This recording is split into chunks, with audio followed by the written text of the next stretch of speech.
Friends, welcome to my YouTube channel geography by Smriti.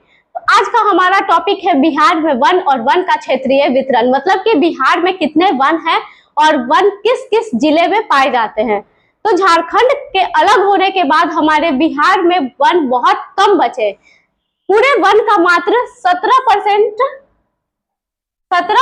He one क्षेत्र हमें प्राप्त हुए, जबकि खनिज संपदा जो भी वन थे वो सारे झारखंड में चले गए और जो 1/3 जनसंख्या थी वो बस झारखंड में गई और बाकी सारी जनसंख्या 75% जनसंख्या वो बिहार में ही रह गई। तो जो जनसंख्या थी वो बिहार में रह गई और जो खनिज संपदा थे, जो वन थे, वो सारे झारखंड में चले गए। तो बिहार को इस कारण बहुत सारे दिक्कतों का सामना करना पड़ा। अब जो भी वन हमारे बिहार में बची है वो हमारे जैव विविधता के लिए, उसके इकोलॉजिकल मेंटेन के लिए जरूरी है। तो देखते हैं कि बिहार में कौन कौन से वन पाए जाते हैं और वो किस जिले में पाए जाते हैं। तो सबसे पहले बिहार में मुख्यतः उष्णकटिबंधीय पतझड़ी ट्रॉपिकल डेसिडुअस फॉरेस्ट पाए जाते हैं। आप मैप में देख सकते हैं कि अगर कैमूर, जमुई और दक्षिणी बिहार और वेस्ट चंपारण इन जिलों को छोड़ दिया जाए तो संपूर्ण बिहार में मात्र 10% से भी कम वन पाए जाते हैं, जबकि किसी भी ज्योग्राफिकल एरिया का 33% वन जरूरी होता है और भारत के 25% एरिया पर वन है। भारत के 25% एरिया पर वन है, तो अगर उस हिसाब से भी देखा जाए तो बिहार राष्ट्रीय औसत से भी काफी कम वन रखता है। तो FSI भारत वन सर्वेक्षण के अनुसार बिहार के 7 से 8% मतलब कि 7,300 स्क्वायर किलोमीटर एरिया पे ही वन है, जबकि बिहार का क्षेत्रफल है 94,163 स्क्वायर किलोमीटर। मतलब 94,163 स्क्वायर किलोमीटर में से मात्र 7,300 स्क्वायर किलोमीटर एरिया पे ही वन है, जबकि रहना कितना चाहिए था, 20,000 किलोमीटर के आसपास वन होना चाहिए था, लेकिन है कितना, 7,300 स्क्वायर किलोमीटर। तो इससे इकोलॉजिकल मेंटेनेंस बहुत दिक्कत होती है, प्रदूषण ज्यादा होता है, जैव विविधता बहुत कम बच गई है। तो क्या कारण है कि वन क्षेत्र बिहार में कम है? तो सबसे पहला है कि जनसंख्या दबाव। झारखंड के अलग होने के बाद 75% जनसंख्या बिहार में ही रह गई थी, तो जनसंख्या का दबाव बिहार पे बहुत ज्यादा बढ़ गया।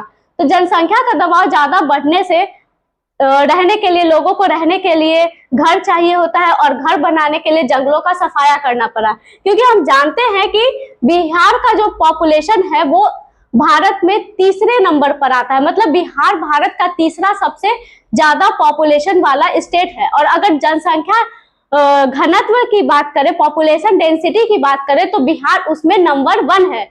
यहाँ प्रति स्क्वायर किलोमीटर में 1103 लोग रहते हैं। मतलब एक स्क्वायर किलोमीटर में 1103 लोग रहते हैं। डेंसिटी बहुत ज्यादा है, सबसे हाई है। तो पॉपुलेशन को रखने के लिए, उनको मेंटेन करने के लिए यहाँ जंगलों का सफाया करना पड़ा। दूसरा कारण है कि कृषि का विस्तार। जब जनसंख्या अधिक है तो लोग अपना पेट भरने के लिए खेती करेंगे।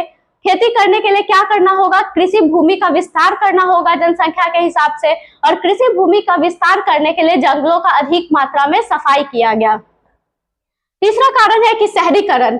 शहरों को बढ़ाने के लिए लोग शहरों की ओर अग्रसर होते हैं, तो शहरों में कहाँ से भूमि आएगी, वहां भी जंगलों को सफाया करके अर्बनाइजेशन किया जा रहा है, शहरों का विस्तार किया जा रहा है, और उस कारण बहुत सारे पेड़ काटे जा रहे हैं। जैसे नई इंडस्ट्री लगाई जा रही है, हर दिन नए रोड बनाए जा रहे हैं, तो उस कारण जो पेड़ पौधे थे, रास्ते में जो पेड़ पौधे थे इंडस्ट्री लगाने के लिए, जिस जमीन पे पहले पेड़ थी, बगान थी, उनको काटा गया है।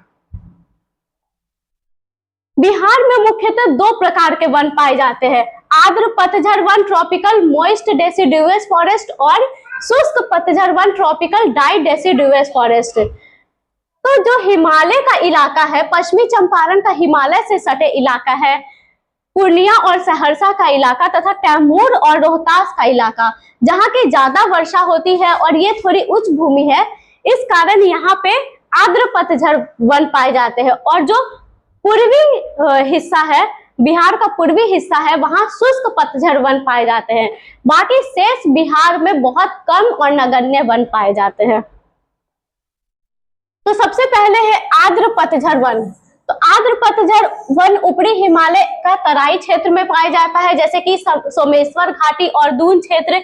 इसके अलावा सहरसा और पूर्णिया का भी जो तराई क्षेत्र है वहां भी ये वन पाए जाते हैं। क्यों? क्योंकि ये उच्च भूमि है और यहाँ पहाड़ी ढाल है, जैसे कि रोहतास और सहरसा कैमूर हिल्स में पड़ता है, उच्च भूमि है।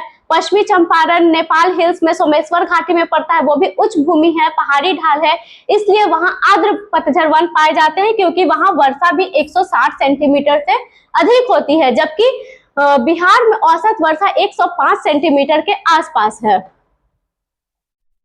दूसरा है शुष्क पतझड़ वन। शुष्क पतझड़ वन वाला जिला है गया, दक्षिणी मुंगेर और दक्षिणी भागलपुर। मतलब कि बिहार का दक्षिणी भाग शुष्क पतझड़ वन में पाए जाते हैं। यहाँ के प्रमुख वृक्ष हैं अमलतास, शीशम, महुआ, खैर, पलास और साल। तो यहाँ बड़े बड़े पेड़ के अलावा बबूल एवं घास की झाड़ियां भी पाई जाती है। क्यों? क्योंकि यहाँ वर्षा अपेक्षाकृत संपूर्ण बिहार के अपेक्षा दक्षिणी बिहार में वर्षा कम होती है, इसलिए यहाँ बबूल और घास की झाड़ियां पाई जाती है। इसके अलावा आम और लीची के बागान भी पाए जाते हैं, जैसे कि आप सभी पटना के दीघा का मालदा आम प्रसिद्ध जानते होंगे, विश्व प्रसिद्ध है। इसके अलावा मुजफ्फरपुर की शाही लीची, जो कि प्रतिवर्ष राष्ट्रपति भवन और प्रधानमंत्री भवन बड़े बड़े अफसरों में बांटी जाती है, तो ये सारी यहाँ की फेमस है। तो यहाँ आम और लीची के बागान के कारण भी वन में कुछ योगदान दिया गया है, वन क्षेत्र में कुछ योगदान दी गई है। तो जब अब वन है तो वन से कुछ वन के उत्पाद फॉरेस्ट प्रोडक्ट भी प्राप्त होंगे, जिससे रोजगार की प्राप्ति होगी, जिससे राजस्व की प्राप्ति होगी। तो बिहार में भी कई प्रकार के वन उत्पाद होते हैं, फॉरेस्ट प्रोडक्ट होते हैं, जिसकी देखरेख Bihar state forest development corporation के द्वारा की जाती है। मतलब एक संस्था बनाई गई है Bihar state forest development corporation, जो वन संबंधित और जो भी वन से चीजें प्राप्त होती है, जो भी वन संबंधित इंडस्ट्री है, उद्योग है, उनकी देख रेख करता है। तो इससे क्या होती है? राजस्व की प्राप्ति होती है और लोगों को रोजगार भी मिलता है। तो कौन कौन से मेजर फॉरेस्ट प्रोडक्ट हैं जिससे राजस्व की भी प्राप्ति होती है और लोगों को रोजगार भी मिलता है? तो सबसे पहला है ऑयल सीड, मतलब कॉटन, साल, हर्रा और महुआ। साज और केंदू लीव्स, जिससे कि शादी ब्याह या किसी समारोह में पत्तल बनाए जाते थे, भोजपत्र बनाए जाते थे, जिसमें हम सभी पहले खाना खाते थे, केंदू लीव्स। तो वो प्रमुख उत्पाद है। गम्स मतलब गोंद, टैनिन्स। इसके अलावा मेडिकल हर्ब्स और प्लांट है, जैसे सर्पगंधा, डिस्कोरिया, नक्स वोमिका, लाख की चूड़ियां सभी जानते हैं। बांस से भी कई प्रकार की चीजें बनाई जाती है। फिर टसर सिल्क है, जिससे सिल्क साड़ियां भागलपुर में बनाई जाती है।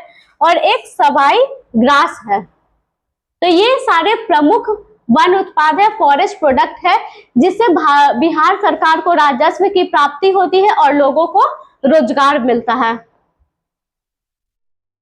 और जो वन उत्पाद है उससे कुछ इंडस्ट्री भी लगाई गई है, जैसे कि आरा मिल, लकड़ी के सामान बनाने के लिए लकड़ियों को काट कर बनाई जाती है। दूसरा है प्लाईवुड इंडस्ट्री, जो बेतिया, पटना, मुजफ्फरपुर में है। पेपर इंडस्ट्री समस्तीपुर, दरभंगा में। और माचिस और बीड़ी उद्योग, इन उद्योगों के माध्यम से, इन इंडस्ट्री के माध्यम से बिहार सरकार को राजस्व की प्राप्ति होती है और लोगों को रोजगार मिलता है।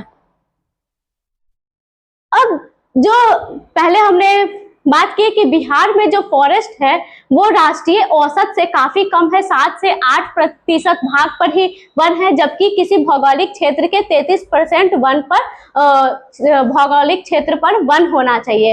इसलिए राष्ट्रीय क्षेत्रीय वन नीति या राष्ट्रीय वन नीति, राज्य वन नीति बनाई गई है, जिसका लक्ष्य है कि वर्तमान में जो 7.84% वन है उसको बढ़ाकर 33% वन का विकास करना। तो इस क्या किया गया है? कृषि विस्तार और विकास गतिविधियों के कारण वन क्षेत्र कम हो गए हैं, इसलिए वन क्षेत्र बढ़ाने के लिए कई योजनाएं शुरू की गई है।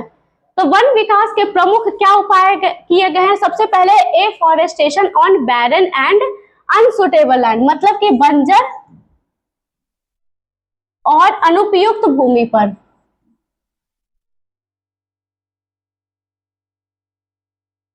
मतलब जो अनुपजाऊ भूमि थी, जिस पे खेती नहीं की जा सकती थी, जो बैरन लैंड थे, बंजर भूमि थे उन पर, और अनसुटेबल लैंड पे जो किसी तरह के काम में नहीं लाई जा सकती थी, उस पे वृक्षारोपण करना, उस पे वृक्ष लगाकर इसमें जोर दिया गया है। दूसरा है कि forest development along river side, मतलब नदी के किनारे 1000 किलोमीटर नदी के किनारे वृक्षारोपण का भी इसमें लक्ष्य रखा गया है। जैसे कि आप गंगा नदी में मरीन गंगा ड्राइव देख रहे हैं, वहां गंगा नदी के किनारे वृक्षारोपण किया जा रहा है, वो भी राज्य वन नीति का ही एक हिस्सा है। तीसरा है tree plantation along road side, मतलब कि अभी जो भी नए नए रोड बन रहे हैं उसके दोनों किनारे पेड़ लगाए जा रहे हैं। क्यों? क्योंकि वन क्षेत्र को बढ़ाना है, वन क्षेत्र को 8% से बढ़ाकर 33% करना है। तो जो बिहार की भूमि है वहां सभी जगह इतना ज्यादा ह्यूमन सेटलमेंट है, इतना ज्यादा जनसंख्या है कि कहीं भी वृक्षारोपण नहीं किया जा सकता है, इसलिए सड़क बनाए जा रहे हैं, रोड के किनारे और नदियों के किनारे वृक्ष लगाए जा रहे हैं। तीसरा है कि पब्लिक प्लेस में प्लांटेशन किया जा रहा है, जिससे कि वन क्षेत्र के लक्ष्य को कुछ हद तक प्राप्त किया जा सके और जो इकोलॉजिकल मेंटेनेंस है, जैव विविधता है, उसको पूरा किया जा सके। तो आज के टॉपिक में देखें कि कहां कहां बिहार में वन है, और वन ना होना ये हमारे लिए एक दुर्भाग्य की बात है, इसलिए हमें ज्यादा से ज्यादा वृक्षारोपण करना चाहिए और वन क्षेत्र को बढ़ाना चाहिए।